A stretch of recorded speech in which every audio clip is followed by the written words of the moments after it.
Now, Igbo leaders are accusing the All Progressives Congress (APC) of a deliberate policy to exclude the region from Nigeria's political equation and further marginalizing them from where President Muhammadu Buhari stopped. Now, the Senate last week screened and confirmed 48 ministerial nominees. The list has been generating angry reactions, particularly from the Southeast leaders who alleged marginalization of the zone by the president. According to the list, apart from each of the 36 states of the FCT getting one nominee as prescribed by the Constitution, Northwest and Southwest geopolitical zones got 3 extra ministers each. Northeast, North Central, and South South have extra 2 respectively, while the Southeast got no extra nominees. Now, still with us in the studio is Cyril Abaku. Cyril, now, is this a call? Is this truly a call for anti-marginalization, or is this, frivolity? Because according to the Constitution, yes, each state has one. Mm-hmm. So the extras, why the extras? And why are we calling for extra now? Well, the point we made is this. First of all, you are right. The Constitution says that we must have federal character in the way we constitute not just the cabinet of the federation, but in how we constitute the federal government itself, especially in the higher echelons of those who sit at the commanding heights of the economy and of the political space. So you can even see the way they distributed the office at the National Assembly. Senate President is South-South. Deputy Senate President is Northwest. Speaker House of Reps is Kaduna, right? That is Northwest again, which was not right. Then the Deputy Speaker of House of Reps is Southeast. The President is Southwest. The Vice President is Northeast. The CJN is Southwest, and so on. But when it comes to the cabinet, statutorily the law says section 14, subsection 2 or 3, I think, says that in the way there is a federal character basically. So the president has gone on to obey the law primarily in terms of drawing one candidate from every state. But where the problem now begins or lies is the fact that by tradition, the president has privilege, let me call it privilege, to draw one more cabinet member from each of the geopolitical zones. Okay. South-South, Northeast, Northwest, North Central, Southwest, and Southeast. To that extent, but it appears that the president has doubly chosen from some other geopolitical zones and has not taken the same way he has taken from the other geopolitical zones from the Southeast. Okay. I think it's a bit too clear. It's a bit too clear that what has been sourced for the goose has not been sourced for the gander. That is the crux of their own cry. Now, I think do you think this is playing out because the president feels he didn't get enough support, enough votes from the Southeast? Well, the president hasn't said that, so I can't speak for him. I but can't. Yeah, well, in the way we like to look at this, one might just say that. Looking at it now, because this now seems evidential. For what it's worth. I remember that you and I had this discussion before on another program in the past, where they said the president appointed a transitional council, no Igbo person there, or just one or so, or no Igbo person. He made a case for 20 advisors, and so far we didn't. I'm not sure if there's maybe just one or no Igbo person there. Again, his cabinet. Now with the cabinet matter, where he has drawn from every state and has drawn more from some and has drawn none from the South. I think that we need to examine the president's election psychology. Is it that he has on this? I don't think I want to blame Ndigbo basically, because you cannot say there are no competent people. You cannot say you don't have friends in Igbo land. At most you have APC governors, right? Uzodinma is APC. How about the people you drew from the states for cabinet positions? There are people you can draw. But if the president isn't comfortable having them around him, then that's another kettle of fish entirely. But I do think that on this call, the president has some explaining to do. Why are you doing one to the right hand side and not doing the same thing to the left hand side? I think we can question that. We ought to question that. Some of them have even said that they're going to take him to court. I'm not sure that that part of the constitution is actionable under the law, because it's in chapter 12 of the constitution that talks about fundamental objectives and directive principles of state policy. I don't think it's something like that can be taken to court. Otherwise, there is a case for asking questions, for saying, why, Mr. President, are you acting this way? All right, so Igbo leaders now are, clamoring for, more ministerial seats. What specific actions, if taken to court, is not exactly on the table? Viable, yeah. So what other actions can be taken? No, again, in the political space, you have to bid your time. You have to make yourself to be friends. You must be friendly. Mm-hmm. You must. Yeah, so I think that they've begun on the right note. Usually, so last week, I think, was it last week or 2 weeks ago, the Deputy Speaker of the House of Reps, who is arguably the ranking officer from the Southeast in government today, went to meet the APC chairman or the president to lobby for more slots for the APC, for the Southeast in government, to say, look, there's so much we can do in partnership. Why don't you look at the fact that we too can bring people that can be of that can add value to the government. It was from Igbo. We had people like Obeze Kweseli, people like Professor Charles Chukwuma Soludo, who is now governor of Anambra State. The likes of, in the past, we have people like Ndigbo, and they did well. And of course, these people get Frank Wike Jr. There was this man who was Minister of Information under Obasanjo. He was very young, very, very young. I can't pick his name now, but he was very young. He was really, really young, and I think he gave a good account of himself in government. Even in the past, military rule. We always had them in government. It's not a matter of lack of people that can work. I think, like I said, it's more of the presidential selection psychology. We need to ask why even when he was gunning for the ticket of the party, he went everywhere. Igboland was the last place that in fact, he went because I think maybe he had to go, or because it came on him that he needed to be there. But it didn't look like it was a priority for him to go there. So, these things have to be looked at. Is the president sincerely not very comfortable having them around him? Is he waiting to do substitution later in the game and then bring more of them on board? Because the reality of Nigeria is this. When you have, Nigeria is mostly caught between north and south. So if you have, and Obasanjo demonstrated this very well, if you have an Igbo president or Yoruba president, it is taken that the South should have it all. The South should should have its day. When power goes back to the north, whether it goes to north central, northwest, northeast, it is also assumed that now their turn. Now, do I like the turn by turnism? Perhaps no, but the fact is but that is the stark reality, that when power is given to you climb up north and you have sort of things, your brother, and I'm wondering, somebody I don't know where he was born. I don't know the meaning of his name. If he spoke his language, I would be confused. But they say your brother. It's like even in Lagos and Yoruba land too. Somehow, if you're not Hausa and Igbo, they say you're Moibo. So then Nigeria has this categorization. The president should be aware of this. When Obasanjo was president, he had there were quite a number of them. People from all sorts of places had representation in his government. Okunjiwela was Delta, okay. Ezekwesili was is it Anambra? I think it was Anambra. Solu was Anambra. Almost every state could be proud and say somebody from my backyard was in that government for those 8 years. But Jonathan also did his best. You could see how at the point he was even being accused of being an Igbo president, which I thought was frankly baseless. Because if you look at the report that Jonathan brought close himself, there were even more Northerners in the government, and Southerners were there. He had Yoruba, he had Igbo. His two spokesmen were from Yoruba land. I don't like categorizing Nigerians along tribal lines, but these things make us conscious of the fact that we are Nigerians.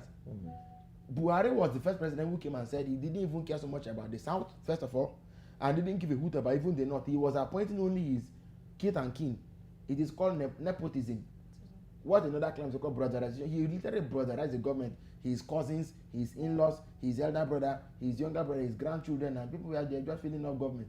And that was why that was what largely accounted for the crass incompetence and popularization of government. Everything just came to stand. No, it was as if nobody even cared about anything that was going on.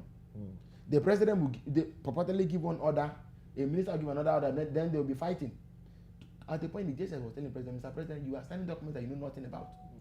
Yeah. Now, and we kept on asking, was the president aware? Was the president aware? That was President Buhari. President Tinubu has come on board. Is it a presidential problem or is it an APC problem? That the Igbo of the Igbo, the South is basically appear not to be having more representation. Now, you know, the president, I mean, the cabinet thing is all too clear. Okay, Mr. That you someone assembled them, you followed what the law says you follow. Okay. Which is legal. Now, when it comes to the part that pertains to you personally, we are not seeing you, not even one. Okay, Cyril, my question is this. Now that it's all seeming like this allegation is, you know, of course, just like you said, it might not be feasible to take this kind of matter to court or charge the government of the day to court, you know, but will this allegation sort of force the hand of the government to actually, you know, turn a new leaf or, you know, consider the Igbo tribe in its parliament? Or is it too late to do all of that now since the minister has already selected? It's not. Okay. Look at Delta, for example, has two people. Delta has Stella Okotete. Yeah. Versus Keyamo. Keyamo was not on the initial 28-man list. He didn't even make the second 19-man list. But now there's Stella Okotete and Keyamo from Delta alone. Come on. That's even the Niger Delta. So why can't you have Anambra, Enugu, Abia, Imo, Ebonyi, 5 states, and you can't pick a second minister from any of them? It doesn't, and this is a government that clearly is not even looking to cut down the size of government. So I mean, if you're doing, why not you go the whole? I told you that this president may end up with 50 ministers. He should do it. I mean, now let's look at preceding the elections.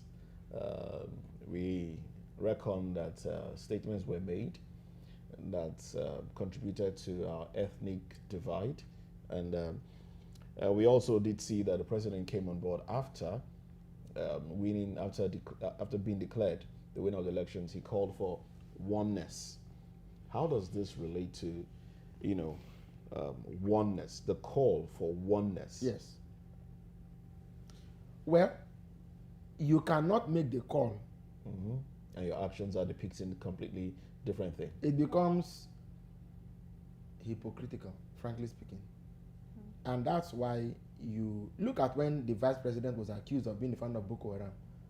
He went for an Igbo Catholic to be his ADC.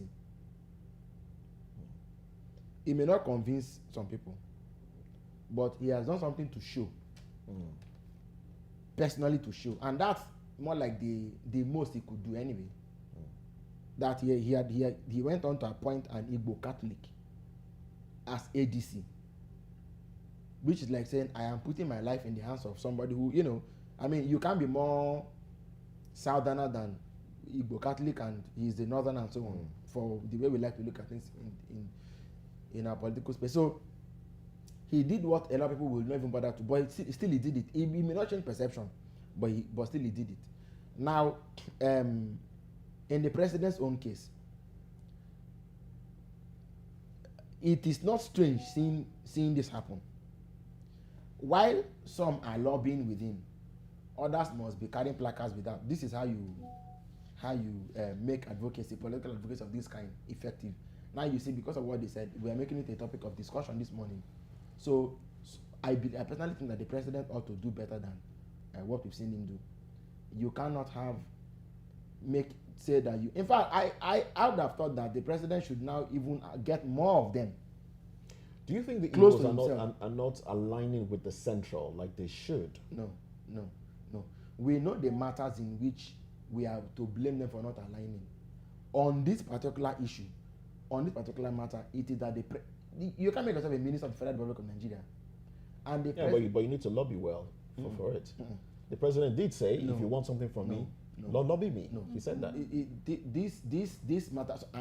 How do we know that they're not lobbying? I know that. Do you know? In fact, somebody said that what happened was not just ministerial appointments. What happened was ministerial appointments and disappointments. There were hundreds of people who were believing that they would be minister. There were so many of them that believed that this might not be minister. There were so many of them that believed it. That were given, that maybe they made promises to them and told them, this time is your time. Can we say that there are not that there are not Igbos who campaign and work? Should we be calling names? Who worked hard on the campaign for the president? They were there. If you're not sure that you can have people to trust, in Ebonyi, he went and took somebody who was already contested and became senator, Dave Umahi, right? So go to the National Assembly, and at least those who became senator and House of Rep members didn't just become that of their party members who worked hard to become good. Empty the Senate of all the Igbo senators.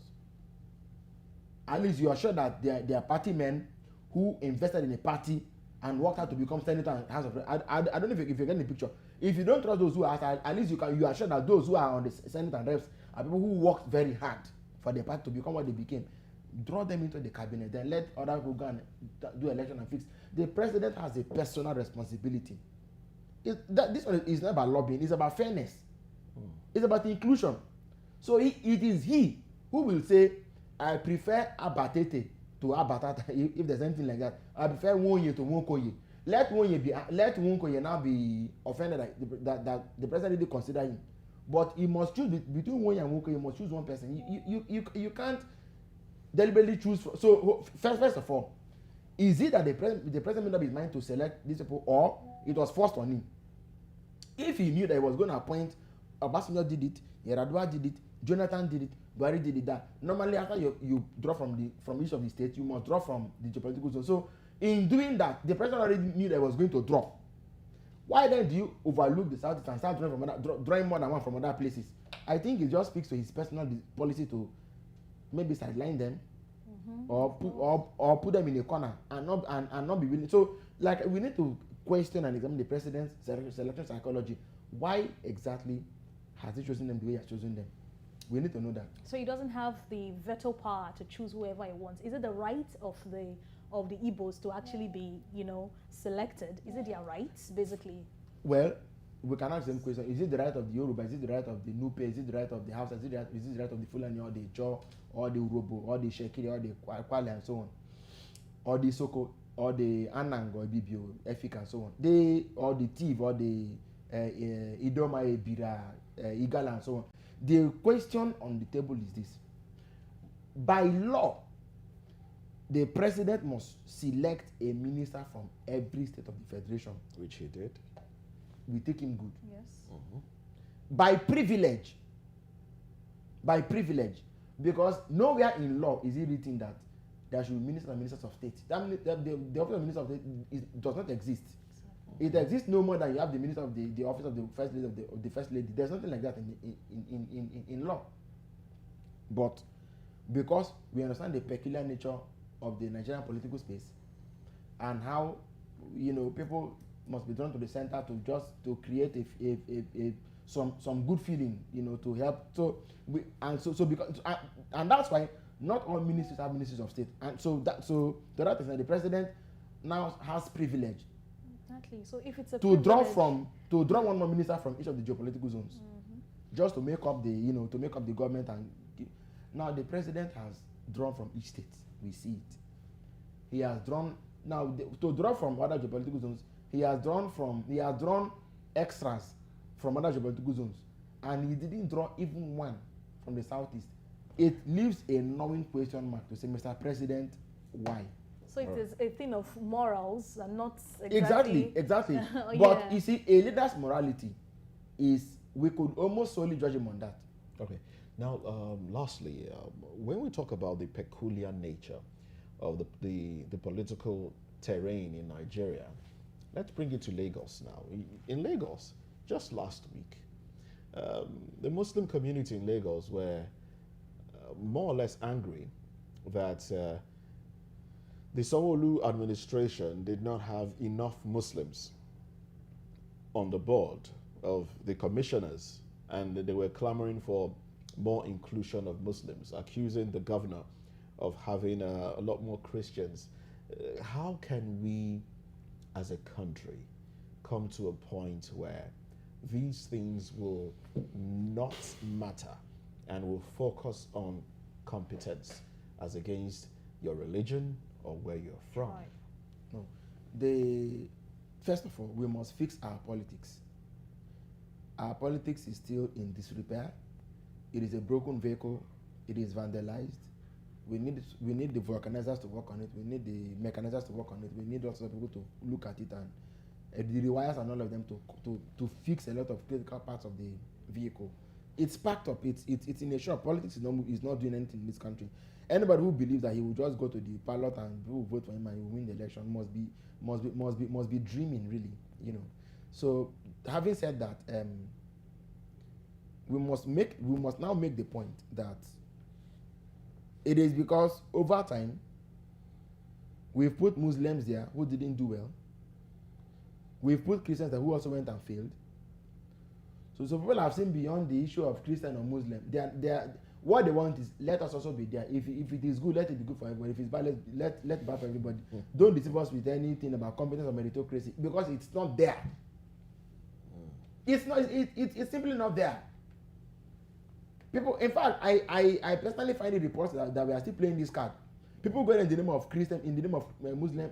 My point is, if you can show us how competent you can be, and go in there and deliver the goods, so be it. But government has not proved to us that it makes a difference. And so they say, you know what, you guys alone can't be the ones doing everything. Share some to us because we know that nothing is going to come out of it. So don't deceive us with we will also be there. Now the point is this: if you appoint a Muslim as a minister or as a commissioner, the likelihood is that he's going to appoint another Muslim as his chief press secretary, another Muslim as technical advisor, another Muslim as his PA. That's what they call the trickle down effect. So there is a guarantee that he will empower fellow Muslims. Okay, that's one layer of it. The other layer of it is where money will be stolen, where good money will be stolen. They don't count Muslim. They don't even say anything when they're on that table. It's like they know how to cut the pie. Everything is done in silence, but they're communicating very well. And they pack their things and go. But to wrap it up, Mr. President must do better. This thing we are seeing with appointing, why I say so is because we saw it first with his campaign season. We saw it with the committee appointed for transition. Then again, we've seen it with the ministerial. I think something is not right with his with where he's going. He's doing business with the Southeast. At the most, somebody may say maybe he thinks they're expendable. I don't know, but that's the way it's looking. So he needs to work on that. Obasanjo was a great unifier. You didn't have to make him happy for him to make you happy. He just knew that to keep Nigeria as one, because of course he fought in the war, and so maybe he understood the imperative of keeping bring people together, and just making things work at whatever cost. We need to borrow relief from what Obasanjo did, carry everybody along. There was a sense of I'm part of this government, especially in Obasanjo's early days. There was a feeling like there was a man Obasanjo appointed as a minister of state when he first in 1999. The man shared a boundary with my own hometown, and did primary and secondary school in my hometown. So when he appointed him as minister of state, people who are his classmates came and said, we know this man was there was a feeling of somebody we know. I never knew the man, I never met him, but there was a feeling of somebody we know, because somebody close to him was close to me. Somebody, see how close that came. So the president needs to do a lot. For all you care, if he went to Imo, he may appoint somebody who is close to an in-law of yours. You don't have to know the person, but the mere fact that somebody who knows somebody, there's a joy it gives. Government must trickle down to the people. If it doesn't, there'll be alienation. So then in Lagos State, where you brought it up, the Muslim community have made a point. The government should look into it, because frankly speaking, we are not talking about competence or meritocracy here. It's about the fact that nobody una. We'll see something. That's your view. That's your view. Inclusiveness. All right. Thank you very much, Cyril Abako, for staying with us on the program. Cyril Abako is VOP's in-house analyst. Well, we'll go to business and later entertainment and sports. Now, let's quickly go to business now before we go on a short break. In the world of business, the average cost of bus transportation within Nigeria rose from 649 naira 59 kobo in May 2023 to 1,285 naira 41 kobo in June 2023 as the prompt price of premium motor spirit rose. Now, this means that cost of intra-city bus transportation rose by 98%, or 636 naira within 1 month. Figures obtained from the Transport Fair Watch report of the NBS for June 2023 revealed it disclosed this included the breakdown of bus journeys within the cities per drop constant route bus journey, intercity, state route, charge per person, amongst other means of transportation. On a year-on-year basis, it stated that bus fares rose by 120.63% from 582.61% paid by commuters in June 2022. The average fare paid by commuters for bus journeys, all right, now, okay, we hear that, well, the average fare paid by commuters for bus journey intercity per drop rose to 5,686 naira 49 kobo in June 2023 compared to 4,002 naira 16 kobo in May 2023, indicating an increase of 42.09% on a month-on-month basis. Oh well. Now let's go on to another business story now. The federal government, through the Federal Competition and Consumer Protection Commission, has released new list of 154 fully approved digital lenders licensed to operate in the country. It gave 40 others conditional approval, added 20 to its watch list, and delisted 9 apps. It also noted that 4 others comprising Fast Credit Limited, Green Bond Finance Company Limited, Baines Microfinance Bank Limited, and Ekondo Microfinance Bank Limited had been licensed by the Central Bank of Nigeria. The announcement of approved digital lenders followed a recent shakeup of the digital money lending sector by the FCCPC after the sustained harassment of Nigerians by the lenders. It also came after the Commission gave digital money lenders a 5-day deadline to prove they were operating within its set guidelines. It announced this earlier when it asked Google to delete 18 digital lenders from the Play Store for harassing Nigerians. All right, that's what we have from the world of business. We'll take a break. When we come back, we'll get into entertainment and sports. Stay with us.